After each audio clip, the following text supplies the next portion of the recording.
Hey YouTube, it's Raven About Hair. Welcome to my channel. Welcome back for all my returning subscribers. On today's video, we're going to get pretty up close and personal as I show you guys how to clean up thick eyebrows. Now this isn't like the holy grail of all eyebrow tutorials, but I found this video extremely helpful because I'm sure I'm not the only person who goes through things like this. Stay tuned, you'll see exactly what I mean, but either way, I suggest that you guys do what's best for you. Okay, so the first thing that you guys want to do is go ahead and brush your eyebrows into place so that way you can assess all the damage. Usually this is where most people feel like they're in over their heads and they're like, oh my god, I can't do this, my eyebrows aren't even, oh my god. But I have a solution for you guys. I've learned that eyebrows are actually cousins and not twin sisters, so I'm not too pressed about having them look identical. For example, one of my eyebrows is really thick and full all the way to the end, and I love this brow. But for the other brow, it's not so thick and not so full to the end because I've over tweezed it by mistake. One other time, crazy story, I'm like trying to cut some bangs and then the freaking razor slips and like cuts my eyebrow. So that brow is in recovery mode, but we're going to start with this one because it's the thickest and the easiest to imitate. First thing you want to do is go ahead and tweeze all of the eyebrow hairs that you can tell just don't belong. These are the hairs that decided that they don't want to play by the rules and they want to do their own thing.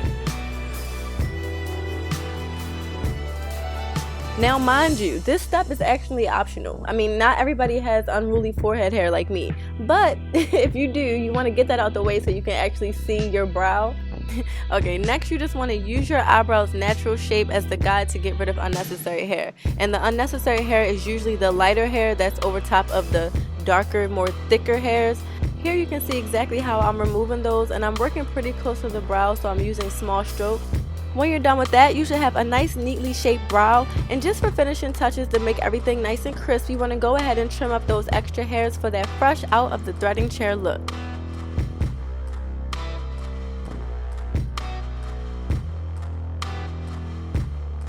Because the appearance of my second eyebrow is a little different, well, so is the process. So I'm going to show you guys step by step what I do to make my eyebrows look exactly the same even though they aren't the same.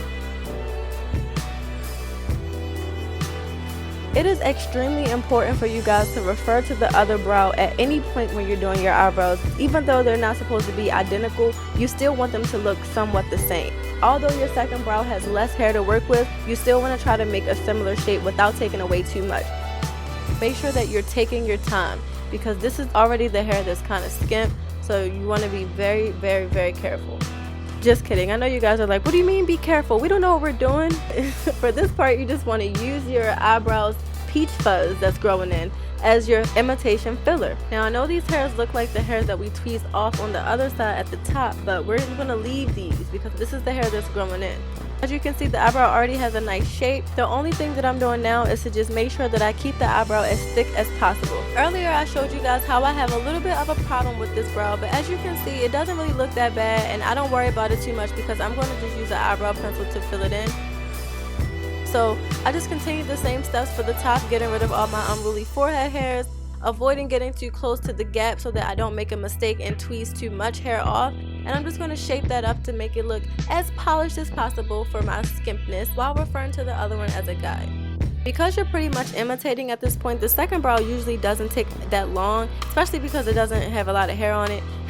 So don't forget the middle, guys, because then all of this will be for nothing and then you'll walk outside looking like Helga Pataki and then you'll say that Raven About Hair taught you that and I didn't. So I hope you guys found this video extremely helpful. I took my time really trying to explain you guys everything. So let me know what you think. Comment, like, subscribe. I love you. See you in my next video. Bye.